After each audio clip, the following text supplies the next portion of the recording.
Happy Sabbath, everyone. Happy Sabbath. Happy Sabbath. Good to see you on Friday here. The title that I'm going to share is Love Wins. Love Wins. God is love, isn't it? Yes. While I'm reading the Bible, I found out that God is not just pushing us like you should keep my commandments. Well, He wants us to know something first before we keep the commandments. The Peter is speaking this way. Okay. I don't know why my laptop is not working now, but okay. Can you read it? Therefore, laying aside all malice, all deceit, hypocrisy, envy, and all evil speaking, as newborn babes desire the pure milk of the word, that you may grow thereby, if indeed you have tasted that the Lord is gracious. Yes, yes. The Peter is speaking like this. You should do verse 1 and 2, but there is a condition. If indeed you have tasted the Lord is gracious. So meaning to say, the verse 1 and 2, we cannot do it if we don't have taste His grace. So what is the first that we need to do? We need to taste His grace first. Well, we may still envy something. We may have the evil speaking. That's the reason why. We're doing that because we have not yet tasted the Lord is gracious. Everybody knows that. Well, before I eat jjajangmyeon, I heard about it a lot. So people say jjajangmyeon is really taste. Have you tasted jjajangmyeon? Not yet? Okay, next Friday I will cook jjajangmyeon, so you can join for the dinner. But I know that it's tasty, but before I eat, can I know the taste or not? No, we do not know. So before you taste personally the grace of Jesus, you will not know who is a Jesus. We Adventists, we have a kind of mind. I know Jesus is good. God is love. And we can even put the verses like, 1 John chapter 4, verse 8 say that God is love. Yeah, I know it. But problem is not you know it. The problem is if you taste it or you don't have taste about the Jesus. For 45 years, I never taste the love of Jesus, the grace of Jesus. That's the reason why I was envy, evil speaking, hypocrisy, and deceit. Those are my character before. What kind of person Peter was? Was he a good person? What do you remember about the Peter? Yes, Peter was a person who betrayed Jesus 3 times. Before Peter betrayed Jesus, he never knows that he is going to betray Jesus. When Jesus said, "You are going to betray me," Peter is speaking this way. Can you read it? Peter answered and said to him, "Even if all are made to stumble because of you, I will never be made to stumble." Yes. When Jesus resurrected and met Peter, Jesus is not asking Peter, "Why did you betray me 3 times?" What if you are in the shoes of Jesus? What you gonna say to the Peter, Bill? You will not say, "Okay, I will forgive you, but I must know the reason why you betrayed me 3 times," isn't it? Well, but Jesus is not asking why he betrayed. But instead, Jesus asking Peter 3 times, same question. Can you read it? Simon, son of Jonah, do you love me? Yes. Jesus is asking to Simon, do you love me, Simon, the Peter? It meaning to say, I had nothing changed. I still love you. What about you? You still love me, isn't it? And when Peter said yes, Jesus said, I want to listen one more time. I want to listen one more time. So he's asking one more time, do you love me? And Peter is answering, yes, Lord, you know it. And Jesus is asking 3 times. Instead, he scored the Peter 3 times. We must remember, if we keep his commandments very, very well and help the poor people, it never affects to the love of God. We cannot make God love us more. In other way, we do our very bad things and we always break the law of God. We cannot minimize the love of God toward us. Why? Because God is love and he never changes. That moment, Peter tasted the love of Jesus. And he understands that, wow, this man is not come to scold me or condemn me, but he really come to save me. Well, Jesus spoke before the reason he come. Okay, can you read this? God did not send his Son into the world to condemn the world, but that the world through him might be saved. Yes. Jesus is speaking, I come not to condemn anybody here. Now, I come to save you. Save you. Save whom? The sinner like you. Sinner who betrayed me. The one who broke my heart. But I'm not changing my love toward you. When finally Peter knows who is a Jesus, when he tastes the grace of Jesus, then Jesus is speaking that what Peter can do for him. Can you read it? Most assuredly, I say to you, when you were younger, you girded yourself and walked where you wished.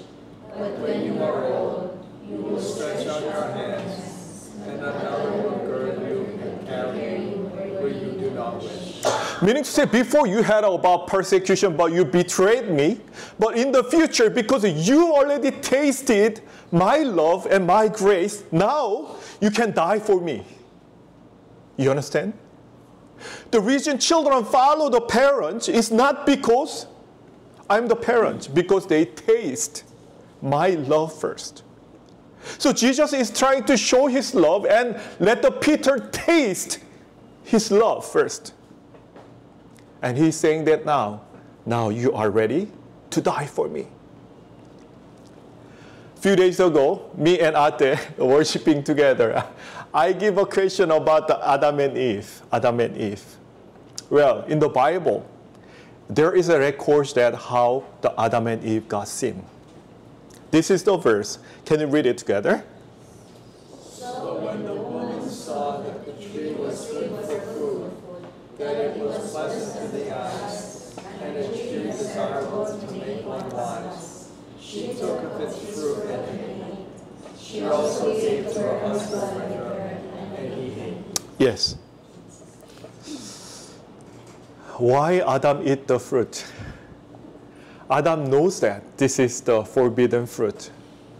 But Adam eat it. What Adam eat it? Why? Yes, love. Adam loved Eve a lot. He loved a lot. We can see this first, that we know more why Adam has no, say that 5 minutes later I will decide. No, he didn't say that. He just eat it immediately when he knows that this is make him going to die. Can you read it? And Adam said, "This is now bone of my bones and flesh of my flesh. She shall be called woman, because she was taken out of man." Yes. When God created the Eve, God made Adam sleep and took one rib and made the Eve. So when he see the Eve is not different person. Eve is myself. Why? She is coming from where? My rib, my rib. So Adam cannot give up himself. And actually, Adam loved her more than himself. That's the reason why Adam ate the fruit. Well, actually, Adam's love is very familiar with God. Why? Adam chose to die with that woman. And God said, not two of you, but I'm going to die for you. He says that my children dying, I cannot see. For two of you, I'm going to die. But I have a question. What if Adam didn't eat? Let's just say Adam didn't eat. Adam said, God said, don't eat, so I will not eat. What will be happen? What is your idea, Bill? What will be happen? God can make another second Eve, another woman. Yes, we have many ribs actually. He can take another one and make another woman, isn't it? The Jen, what do you think? God cannot make another second woman for the Adam? I think he can make mangoes, but it's still different with Eve. Yeah, it's different from the Eve. Yeah, that's right. But he can. So let's just say, what if Adam didn't eat the fruit?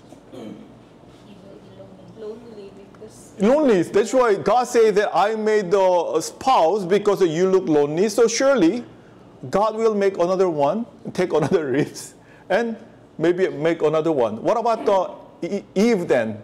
What will happen to the Eve? Die. She die. Isn't it? So maybe the history of the world will be divided by two, right? The people who live forever and ever, and the person who die. Is that your idea? Do you wish it had been like this way? No.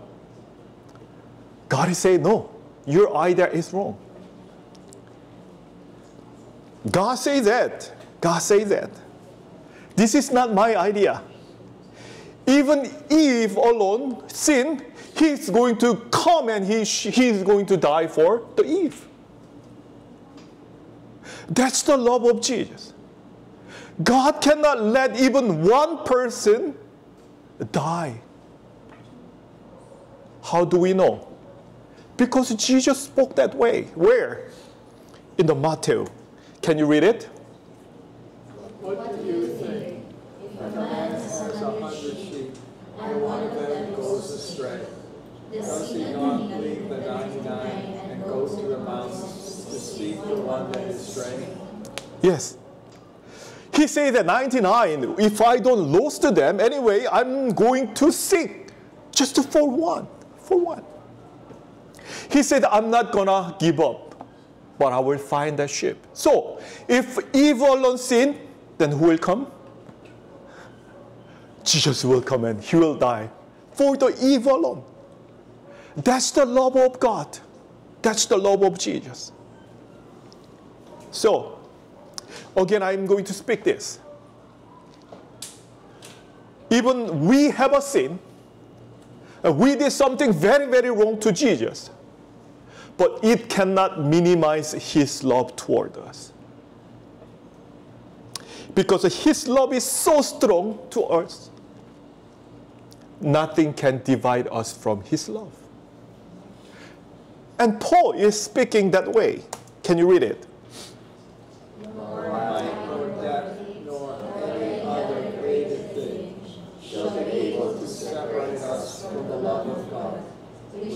in Christ Jesus our Lord. Yes, nothing going to cut from the love of God. Peter, in this moment, understood, I am the sinner, but he's not treating me as a sinner. Mostly when they treat the sinner, they accuse, they try to ask. Ask what? Why did you sin? Where did you sin? But when Peter tastes the grace of Jesus personally, and he understands that, this Jesus really came here to save the sinner. Jesus asking you, and asking me, you know what? You did something wrong this week? No, he don't say that. He just silently, he just speak that, you know what?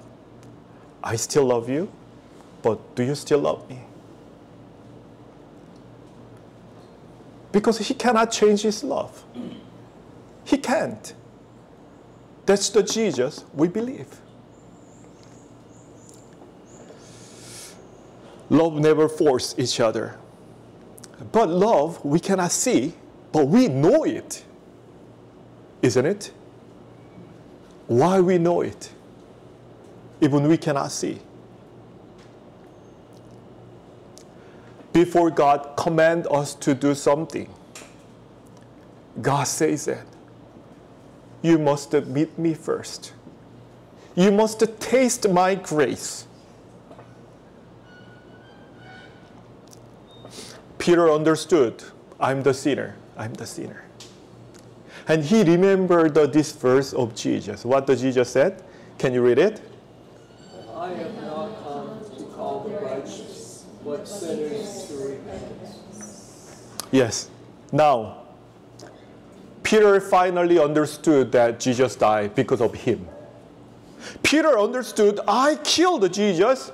He come for me, and he died for my sin.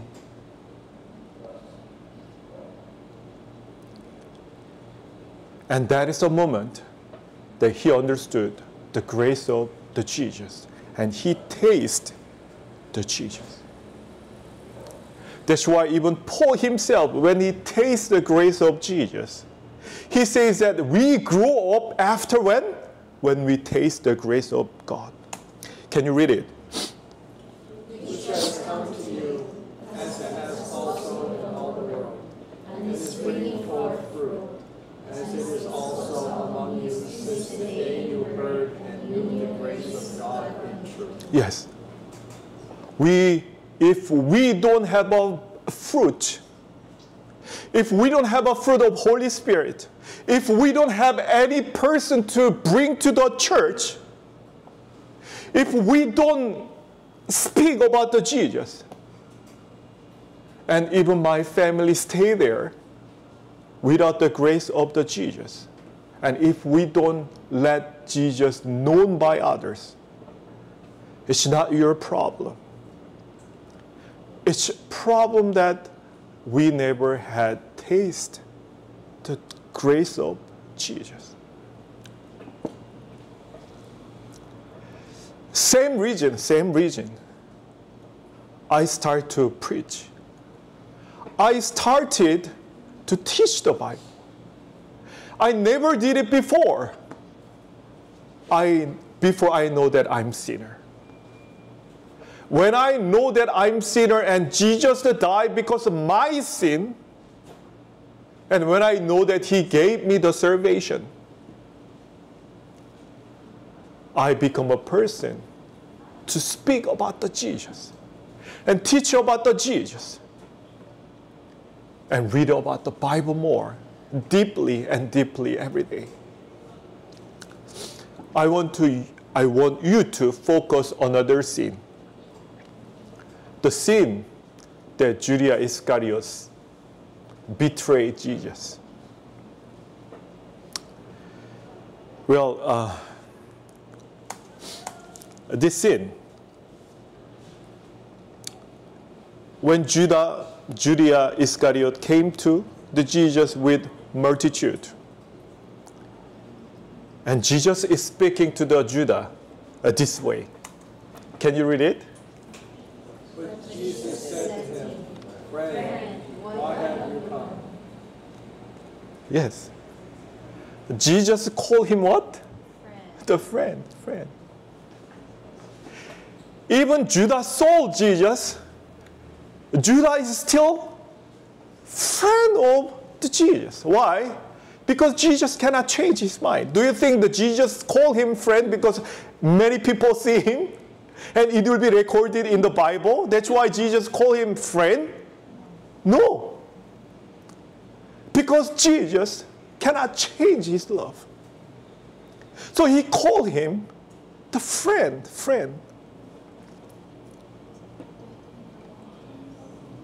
Well, do you think Jesus didn't know that he came to betray him? No, he really knew that actually. He knew Judas came to betray him. Again, even we really do good to the Jesus, we cannot add up his love on us. Other words, if we betray him, we do really bad things to him, we cannot deduct his love toward us because his love is unchangeable. What do you think? Judas also taste the grace of Jesus in this moment? What do you think? Jesus is not scolding him, why you sold me, I did everything good to you. Jesus never spoke that way, isn't it? When Jesus called Judas friend, Judas also had touched his mind because the love changed the people, not violence changed the people.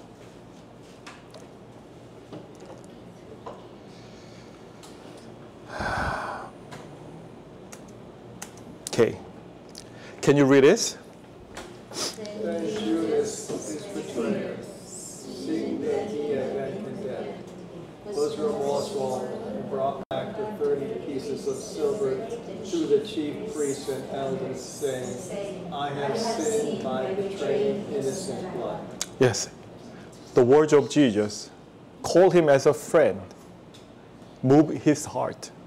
So now, he come bringing the 30 shekel of silver and give back to the priest because his heart was moved. Yes, love changed the people. And Judas also knows that because Jesus, even he betrayed him, he's showing same love as before. Now, he know that he condemned by his sin, not by Jesus. But he should come to the Jesus. But instead, he come to Jesus, he come to the priest. Why? Because his guiltiness, he want to take out by himself. How? Return the money to them, 30 shekel. And he was thinking his conscience will be lighter. We never can solve the problem of the sin by ourselves. So even Judas Iscariot feel the love of Jesus and grace of the Jesus, and he tasted it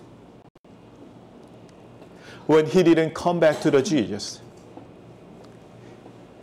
He couldn't handle his sin, and he chose this way end up his life. Can you read it? Then he threw down the pieces of silver in the temple and departed, and went and hanged himself. Yes. They taste the grace of Jesus. Did Jesus give same grace to the Judas as he gave the grace to the Peter? Yes. Do you think Jesus changed his mind and didn't love him anymore after he betrayed Jesus? No. Because before Jesus crucified, Jesus is praying to the God this way. Can you read it? Now before the feast of the Passover, Jesus knew that his hour had come, and that he should depart from this world to the Father. Having loved his own who were in the world, he loved them to the end. Yes. He loved them. The Bible never says he loved them but not Judea. It's not saying that way. It means to say them all. Them all. So Jesus' love is never changing. Even the Judas Iscariot sold him. Again, love of Jesus never changed. And to him also, he never changed it. But when Judas Iscariot tasted the love of Jesus, the grace of Jesus, was the point that he already decided that he will sold Jesus. And when he kissed him, after he made a decision that, you know what, I will sell him. Then that moment, after he made a decision, he tasted the grace of Jesus. What if he tasted the grace of Jesus before he made a decision? Yes, we know that God is love. Can you read it together anyway? Okay. He who does not love does not know God, for God is love. If you try to think about it a little just deeper, the people who don't know how to love, those are the people, they do not know God is love. You understand? If they know that God is love, then they become what? Love, love, love. The people who really taste the love of God, they become a person who love others. And this is the formula. If you really taste the love of Jesus, then there is no escape way, but you really become love others. That love, Jesus loving us today. And how? Without any changes. Can you read it?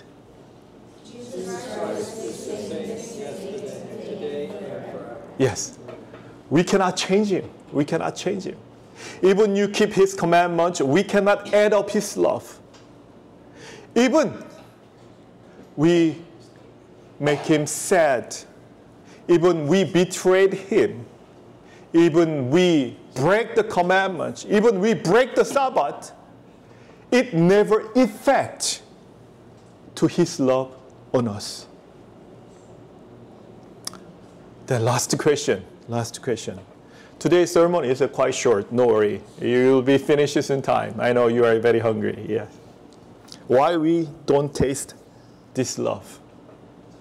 Why we don't have an experience taste his grace? Why? Why I was just a church member but not a Christian before?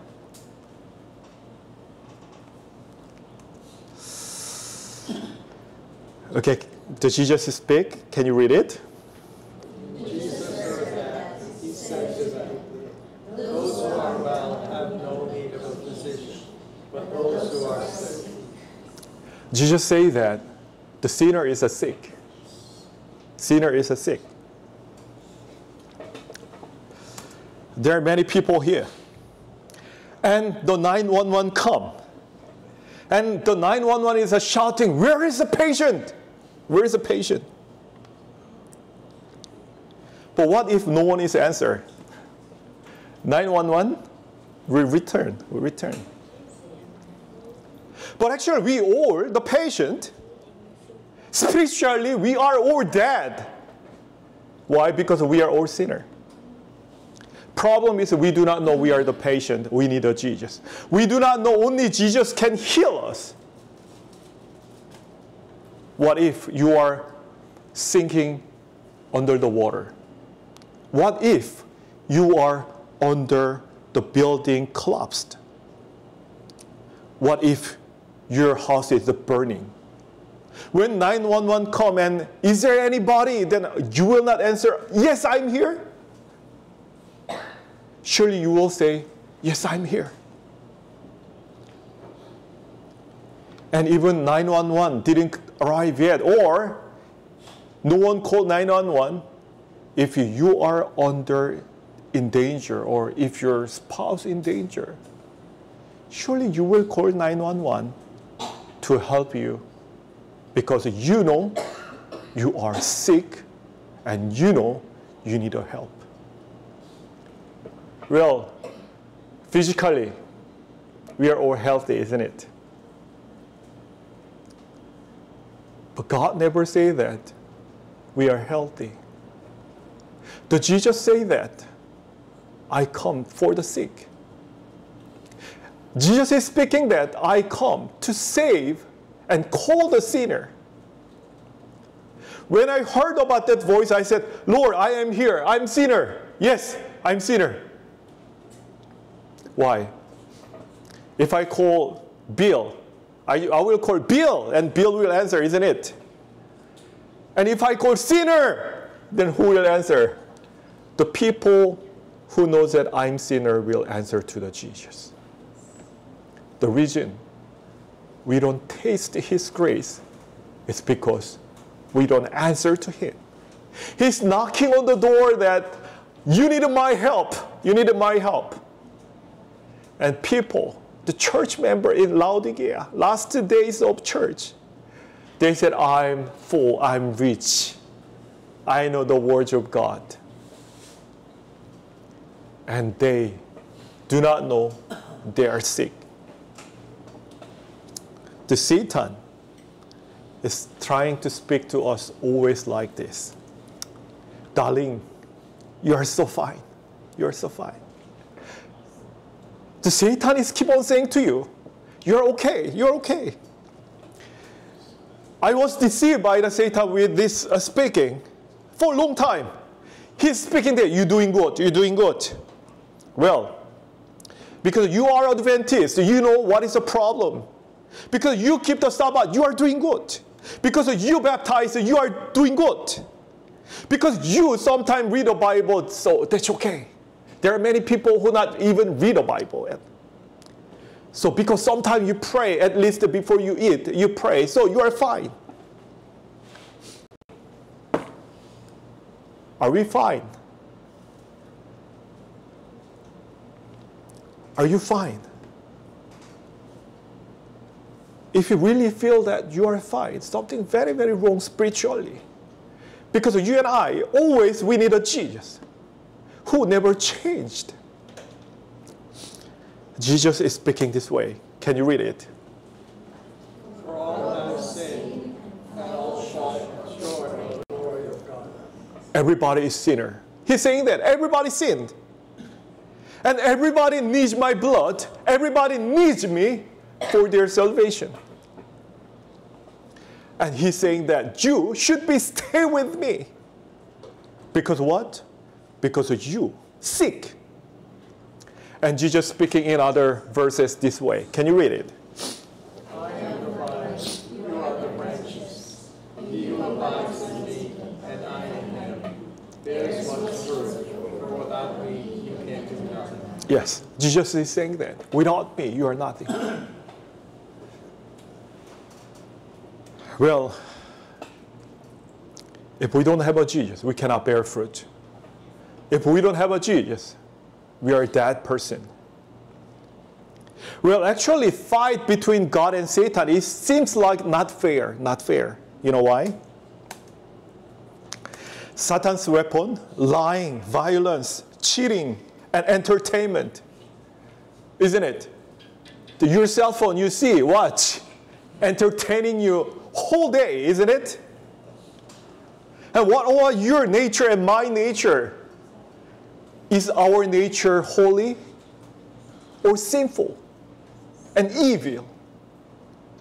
From your heart coming out good thinking alone? Or sometimes your heart is coming out with a lust, violence. So actually, our character, our nature is evil. We are close to the Satan, actually. But the weapon of God, the way of God is like this: love, compassion, grace, long-suffering. Why God choose this, not that?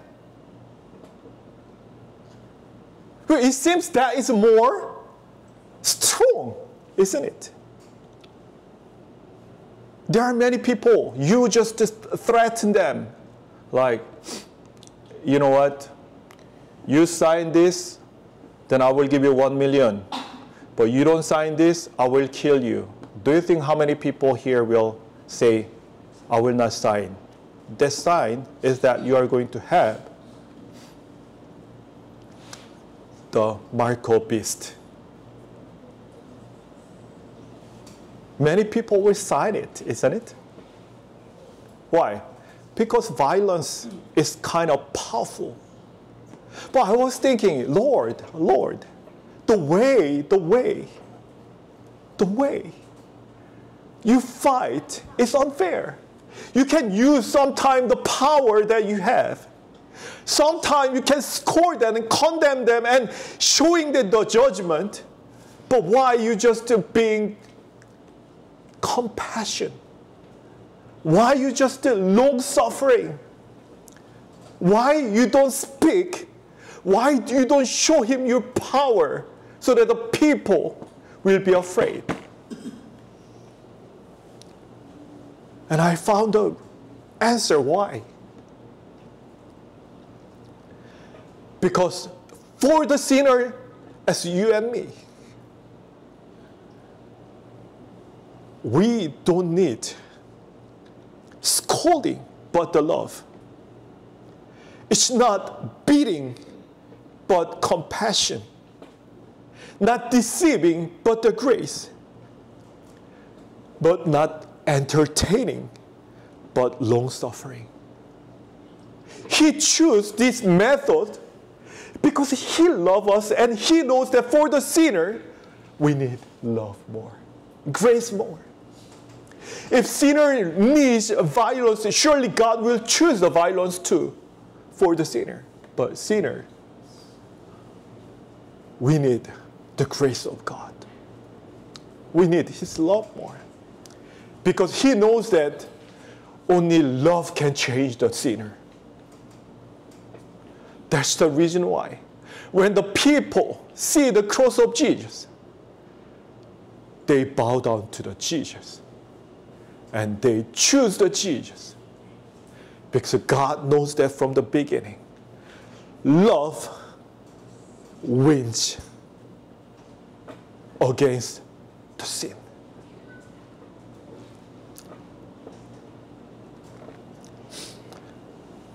I hope we all taste the grace of Jesus. And Jesus will not become public savior, but personal savior of you and me. This is my prayer tonight. Happy Sabbath.